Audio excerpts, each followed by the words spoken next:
Quem viu a série Suits, fez à medida, na versão portuguesa, poderá esperar que, no casamento real, a atriz norte-americana Meghan Markle repita as palavras que disse no último episódio da série, quando a sua personagem, Rachel, casa com o advogado Michael Ross, interpretado pelo ator Patrick J. Adams, mas agora a série é dirigida ao príncipe Harry do Reino Unido, e do. Na verdade, esta fórmula matrimonial popularizada pelos filmes e séries norte-americanos está longe de corresponder ao ritual cristão tradicional que Meghan Markle terá de seguir à risca no casamento mais esperado do ano. O famoso Eid não figura nos principais ritos cristãos, ortodoxo, católico, protestante ou anglicano, e não será ouvido na Capela de São Jorge, no Castelo de Windsor, no próximo sábado. Como vai ser, então, o ritual do matrimónio que Meghan e Harry vão seguir? O observador mostra-lhe os textos litúrgicos que estarão nas mãos do arcebispo da Cantuária e dos noivos. Em primeiro lugar, importa perceber que, como todos os membros da família real britânica, o príncipe Harry e Meghan Markle vão casar pela Igreja de Inglaterra, a igreja-mãe do anglicanismo e religião oficial do Reino Unido. A atriz, que cresceu numa família protestante no ZUA, foi inclusivamente batizada e confirmada na Igreja Anglicana em março, como forma de preparação para o matrimónio. Por isso, o ritual que será seguido na celebração será o rito do matrimónio da Igreja de Inglaterra, que pode consultar aqui na íntegra, em inglês. Se quiser ler o ritual do matrimónio anglicano em português, pode consultar a versão da Igreja Lusitana, que é o braço português da Comunhão Anglicana. E se quiser comparar o ritual anglicano com o católico, o mais comum em Portugal, pode ver aqui o texto da Igreja Católica usado em Portugal. No geral, a estrutura dos ritos litúrgicos anglicano e católico é semelhante, embora tenham pequenas diferenças, explica ao observador o bispo de Jorge Pina Cabral, líder anglicano em Portugal. Tal como os católicos, os anglicanos também entendem o casamento como rito sacramental, em que os noivos são chamados a dar o seu consentimento mútuo perante a Igreja. É por isso que o casamento tem uma liturgia muito marcada.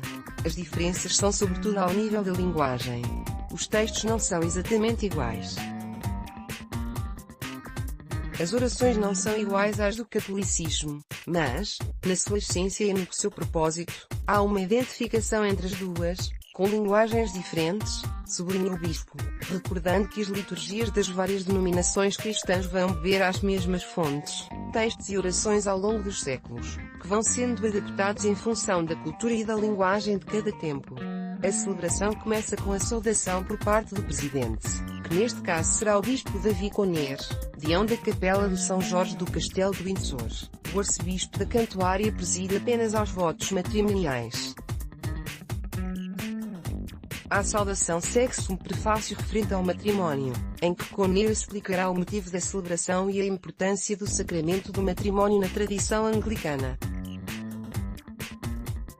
É neste momento que se ouve o tradicional "estamos aqui reunidos para testemunhar o matrimónio de ponto.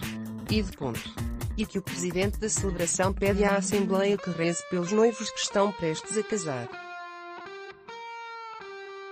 Depois da introdução, o bispo irá pedir aos noivos que deem o seu consentimento livre, e é este o momento que estará mais próximo do famoso Edu. Em primeiro lugar, o celebrante pergunta a todos os presentes se conhecem alguma razão que impeça o casamento legítimo dos noivos, sendo que se alguém souber de uma razão válida pela qual o matrimónio que está prestes a realizar-se não seja válido, tem a obrigação de se pronunciar. Se ninguém se manifestar, o bispo pergunta o mesmo a cada um dos noivos, se existe ou não alguma razão que os impeça de se casarem de forma válida. Depois, o presidente pergunta a cada um dos noivos se deseja casar-se com o outro, da seguinte forma: receberás, por tua esposa? Estás decidido a amá-la? confortá-la, honrá-la, protegê-la, e aguardar-lhe total fidelidade até à morte? A resposta deverá ser positiva, em inglês, you will, para que a celebração continue. Se ambos responderem afirmativamente, o bispo perguntará aos familiares e amigos dos noivos se estão disponíveis para apoiar o matrimónio. Dado o consentimento de todas as partes, a celebração prossegue normalmente. Reza-se a oração coleta, ouvem-se as leituras da Bíblia, o Evangelho e o Salmo responsorial. Como em qualquer casamento, as leituras são escolhidas pelos noivos dentre uma seleção de textos recomendados pela Igreja. Desta vez, sabe-se que a baronesa Jeanne Flores, irmã da princesa Diana e tia do príncipe Henri, será uma das leitoras. Depois das leituras, é feita a homilia. Nesta celebração, o pregador vai ser o bispo norte-americano Michael Bruce Curry, primaz da Igreja Episcopal dos Estados Unidos da América, o ramo americano da Comunhão Anglicana. O casal convida o bispo para estar presente na celebração devido à nacionalidade norte-americana da noiva. No final do sermão, são feitos os votos de casamento, em que o matrimónio se concretiza. É aqui que entra em cena o arcebispo da Cantuária, que convida os noivos a unir as mãos e a fazer os votos na presença de Deus e do seu povo. Neste momento, Henri e Meghan voltam-se um para o outro e é o príncipe quem começa, pegando com a sua mão direita na mão direita da noiva e dizendo o voto, que habitualmente é o seguinte: Eu, recebo-te, por minha esposa, de hoje em diante, para o melhor e o pior, na riqueza e na pobreza, na doença e na saúde, para amar-te e honrar-te, até que a morte nos separe, segundo a santa lei de Deus. Este é o meu voto solene. De seguida, Meghan Markle repetirá o mesmo gesto. Pega na mão direita de Henri com a sua mão direita e diz exatamente o mesmo voto, mas na versão feminina. Os noivos podem, contudo, escolher versões alternativas dos votos. Uma das possibilidades é a polêmica versão que acrescenta a promessa de obediência no voto da noiva, mas não no do noivo, que atualmente caiu em desuso, desde que a princesa Diana optou por, pela primeira vez na história da família real, omitir essa promessa do seu voto de casamento com o príncipe Carlos. Com os votos, Henri e Meghan ficam oficialmente casados. Depois, segue-se a bênção das alianças, expressão visível do matrimónio. O bispo recebe os 2 anéis e escolhe uma das várias orações que servem para benzer as alianças. A mais comum é a seguinte: Pai Celestial, pela tua bênção misericordiosa, sejam estas alianças para símbolos de indistinguível amor e de fidelidade às promessas que reciprocamente fizeram.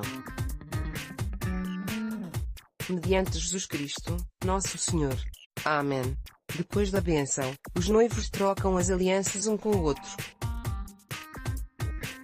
Também aqui é o príncipe Henri que começa, colocando a aliança no dedo anelar de Meghan Markle. A seguir, a atriz colocará a aliança no dedo anelar do príncipe Henri. Os dois dizem a mesma oração ao mesmo tempo que colocam a aliança no dedo do outro. Dou-te esta aliança, como sinal do nosso casamento. De corpo e alma te honro, tudo o que sou te dou, e tudo o que tenho partilho contigo, no amor de Deus, Pai, e Filho, e Espírito Santo. Finalizado este momento, o presidente da celebração anuncia em voz alta que os noivos deram seu consentimento, proclamando-os marido e mulher. Não separe o homem àqueles que Deus uniu, conclui o presidente, antes de abençoar o casamento que acaba de começar. Os noivos colocam-se de joelhos enquanto todos os presentes se mantêm de pé e o bispo recita uma das fórmulas de bênção do matrimónio, com a qual se conclui aquele rito. A partir dali, a celebração continua como uma missa habitual. com a apresentação do pão e do vinho, a oração do Pai Nosso, a consagração e a distribuição da comunhão, que o novo casal recebe habitualmente nas duas espécies, pão e vinho.